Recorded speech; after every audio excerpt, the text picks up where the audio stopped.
So celebrate, commiserate, commemorate is why I do what I do. It's why we do what we do, and it's on every package we make. Who are you, Zach? What do you do for a living? Well, I make beer, I make whiskey, I make vodka. I make things that make people happy. So what got you in the business of making people happy? Well, I was pre-med in college, and I was the nerdy president of the microbiology club. And I brought in the brewmaster for G. Highland Brewing Company to be a speaker at our club meeting. And he showed me what else I could do with my microbiology degree. And I said, I'm doing that. Yeah. And my mom was pretty disappointed. But she got over when I started making vodka. So Yeah, okay. everything's right in the world now. Yeah, all right as rain. Yeah. Amazing. Now, when you were doing that, you were in college. Were you in college in Nebraska? Because you've built quite a little thing, a little establishment here. But was that in Nebraska where you got started? How did all that begin? Well, I'm in the alcohol business. Of course, I was at the University of Wisconsin. Okay, nice. Go Badgers. Yeah. Yeah, very cool. No, I had a great time in Wisconsin, but love Nebraska. I've been here for 27 years now. Okay, what brought you here then? I was working as a microbiologist for Cargill, and they moved me down to Memphis, worked there a couple years. They moved me up to Omaha, planned to be here for 2 years, and that was 27 years ago. Wow. Nebraska is my home. I love it here. In fact, I remember when I moved here, like, people were so oddly defensive of Omaha and so oddly defensive of Nebraska. I'm like, these people are kind of weird. And now that I've been here this long, I'll hear a national periodical say, well, this piece of technology is finally everywhere, so it's even in Omaha, Nebraska. And I'm like, fuck you. So I'm now this guy that's oddly defensive of Omaha and oddly defensive of Nebraska. And so I love it here. Why do you think people are oddly defensive of Nebraska? Well, I mean, it's such a hidden gem. And people here are kind. They're nice. It's a great place to raise a family. And I'm, proud to say I've, raised 4 kids here. And, well, I'm not done yet, but we're getting there. Yeah. Be an empty nester in 3 years. Wow. Someone said to me once, Nebraska's a great place to be from. What's your take on that? Well, I hate the brain drain, when people, leave here and go other places and come back. I like when people leave, get some experiences and bring that knowledge back. Yep. But boy, to leave and lose that knowledge, we got a lot of really bright people here. Yeah, we do. But we do see that a lot of people are, I don't know what the percentages are, but it is pretty high where people get their college degrees and go to other places and don't stay. You chose Omaha, right? And I think that's awesome. We chose Omaha as well. What was it about here that made you say, this is where I really want to establish a business? It just seemed really open, and there was a ton of opportunity here. When I started Lucky Bucket Brewing Company in 2008, there were no other manufacturing breweries that were operating in the Omaha metro area. And so we were the first to build a production facility since we had stores and Mets and Falstaff. So the timing was great. Everything worked out really well. So why Lucky Bucket? Why the name? What spurned the desire to really build that and go into beer? So, beer I find to be fun and quirky, not serious. And before there were cans and bottles, the only way you could get beer home was to send your kid down to the local bar and fill up a bucket and carry that beer home. I'm like, that's like the Lucky Bucket. And so That's awesome. It's a a real story that has a quirky name, and it's been fun. Yeah, I mean, 18 years.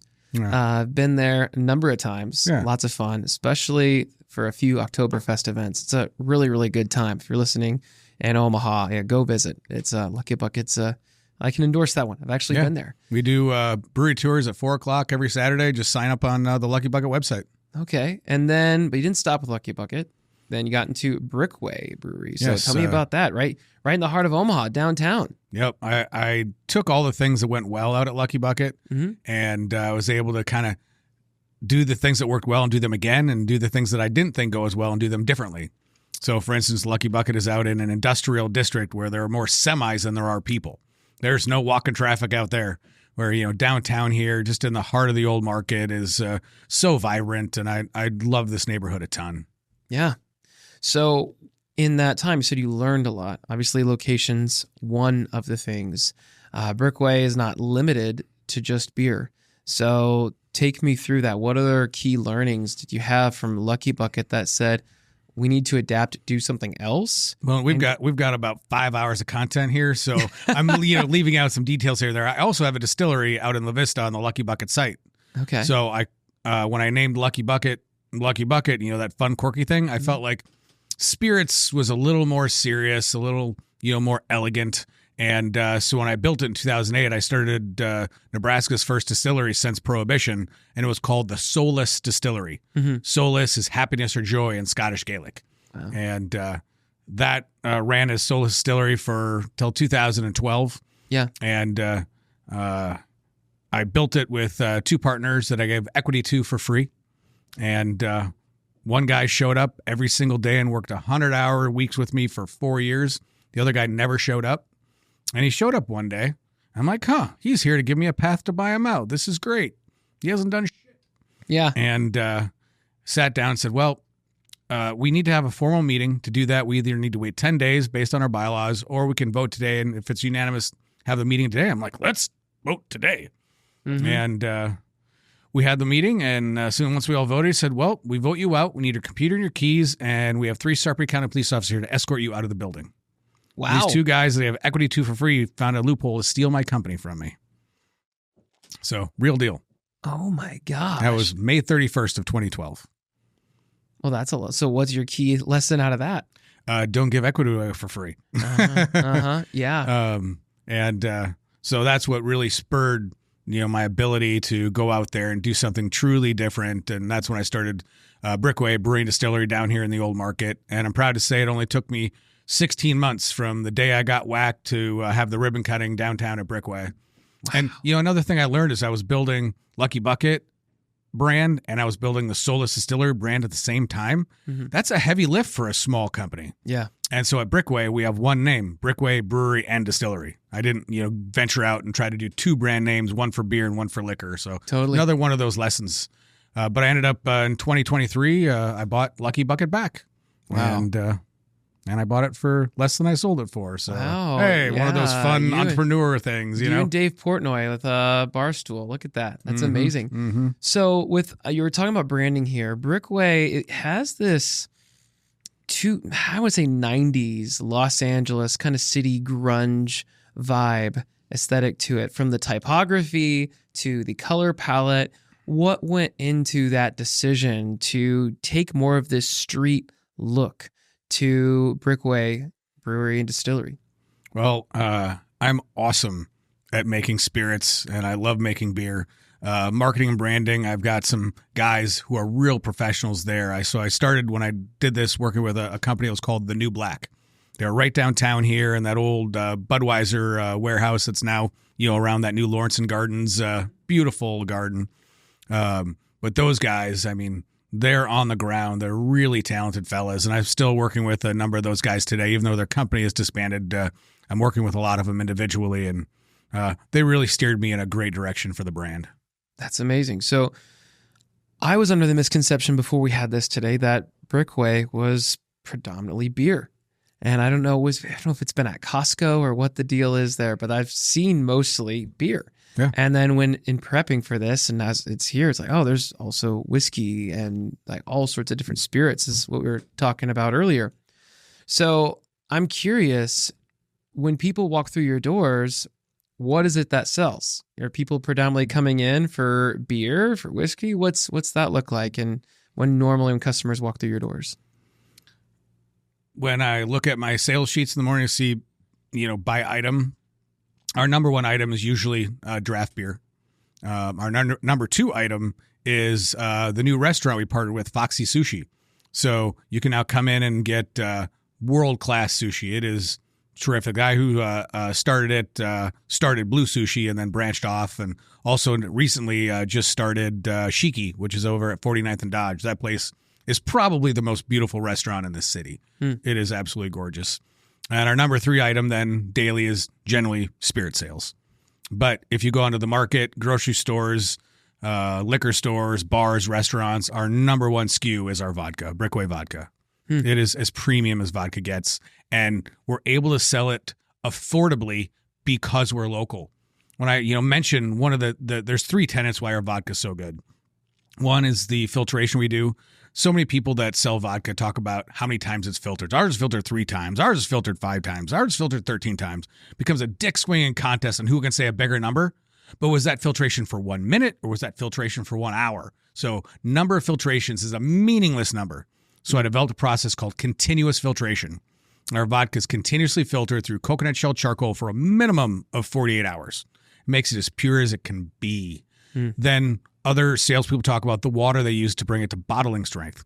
Some use tap water. Some spend more and use reverse osmosis water. Well, the best water in this country comes out of the Sandhills Aquifer. And so I can't afford to truck in that water, but I got samples of it and used my microbiology and chemistry degrees and ran it through GC Mass Spec to figure out the exact concentration of salts and minerals that make that water different. And so then we start with reverse osmosis water and add back that same concentration of salts and minerals to build that water in our distillery. So we've got the best filtration, we have the best water, and the third tenet is local. And people are like, crap, I got to drink Triemert's vodka because I live in the same town as him. And that's not what I mean by local. The category leader is made down in Texas, and you have to pay almost twice as much for it because you have to pay for freight to get it here from Texas. Yeah. Now it's already made here, and I am passing on that savings to our local community. We've only been having this conversation for 10, 15 minutes. We've already talked about the importance of not giving away equity, importance of having great marketing partners and outsourcing what maybe if there's something you don't do well, putting it on other people. Talked about the importance of having operations down and understanding what the value is and just really rethinking the foundation. Is it the number of times? Is it what is this and what makes a product or service special? You've been doing this for a minute. The average startup doesn't make it past year 5. What do you attribute to, whether it's marketing, operations, customer centric business models? What is it that's helped you be so successful to this point? If you could look at all of those things and say, this was the number one most important thing we could never lose sight of. Oh, I think it's my team. I surround myself by fantastic people. I've got a special team. Most of my team's been with me for a lot of years. I've got 2 guys that are going on 17 years, another guy that's almost at 10 years.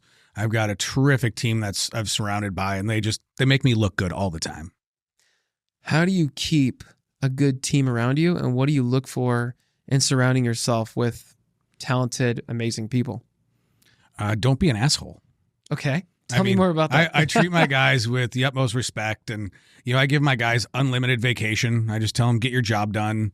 So everything's flexible, and I mean, they turn around and they work so darn hard. I mean, they're great people. That's the hardest thing, I think, for most people when you look at a business is everything centered around people, keeping good people, how some people say you should be really slow to hire, really quick to fire.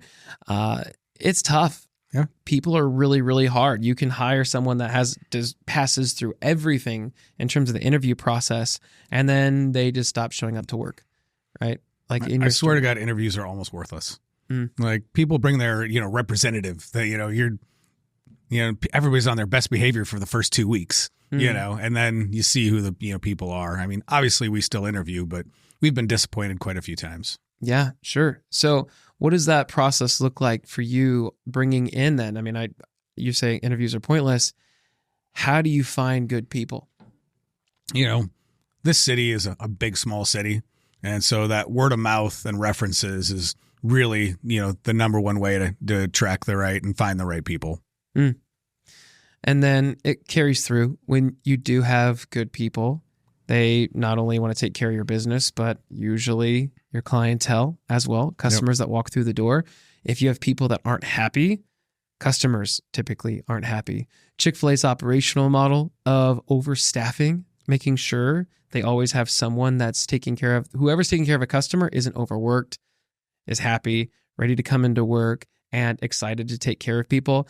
That whole model, Burger King doesn't exude that. Sorry, they caught a stray here today. How do you make sure that the people, you talked about benefits. Benefits and money usually aren't enough to make sure that your staff are taking care of customers. What have you done to make sure, people are walking by, whenever I walk by the Brickway Brewery and Distillery, people look like they're having fun. How do you said you're in the business of making people happy. How do you instill that and make sure that's happening? I don't know. I show up every day and work with them. I never dial it in. There's nothing in the business that I'm not willing to do. I clean the shitters, when they need clean. And I think that's a good way to lead by example. And, so far the team is bought in. So you hit something right there, though. That's why I think a lot of businesses actually fail, is because I had someone talk to me earlier this year. They wanted to start up a cigar bar. They were interested in it, and they had a lot of great ideas going into it. And I ended up asking the people that wanted to start it, I said, who's going to quit their job to run this? They looked around, nobody. Yeah. They were we're going to hire really great people. I was like, well, are they going to have equity? No. Well, good luck. Yeah. There's going to be issues, and no one's going to care as much as you. Right. So you talked about being willing to clean, do whatever it takes. People see that. Yep.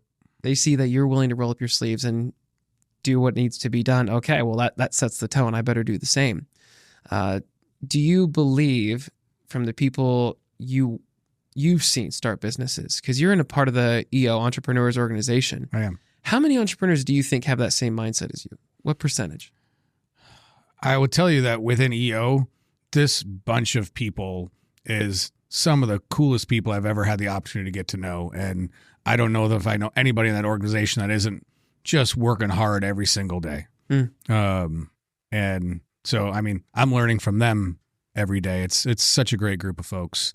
And I would say most successful entrepreneurs are running things the way I am. And the people that aren't, might be dialing in a little bit. I know a lot of people that start a business and they do all the fun stuff, but they're not willing to dig down and do the hard stuff. And you got to do the hard stuff. Totally. Well, you've been doing it for a minute. My question, a lot of people sell at a certain point. They don't love it. They have a plan to, all right, whether it's private equity, whatever. They're like, there's my plan to build this thing, sell it, do something else. But to stay in it, I'm assuming you've had an offer or two in your time to get out. Why do you get out of bed every morning and do what you do? Why do you love it?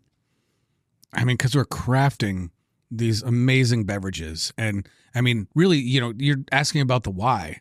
The why goes way back. It's before I got into the industry. I was working here in Omaha as a microbiologist, and my dad got sick with pancreatic cancer. So I was able to use FMLA to move back to Minneapolis and do his hospice care. And it was the real thing. I was doing his pain management. I was doing his IVs. He had a blocked bowel. So If he ate a popsicle, I'd stuck that out of a stint in his stomach. And so I call it the most beautiful and tragic thing I'd have ever been through. And at Christmas that year after he passed, I did a homebrew in his honor. It was called Jerry's Pale Ale. I gave everyone in the family 2 bottles, one to drink and one to save. And I gave a little speech. Some people laughed, some people cried. I realized I'd changed the experience with that beer. We were celebrating all the good times we had with my dad. We were commiserating over how fragile life is and commemorating his whole life. So celebrate, commiserate, commemorate is why I do what I do. It's why we do what we do. And it's on every package we make. You can see it at the top of the sherry cast there. Celebrate, commiserate, commemorate right on the package. It's on every beer can. We live that. And so if you come to our tap room, you'll see it in neon.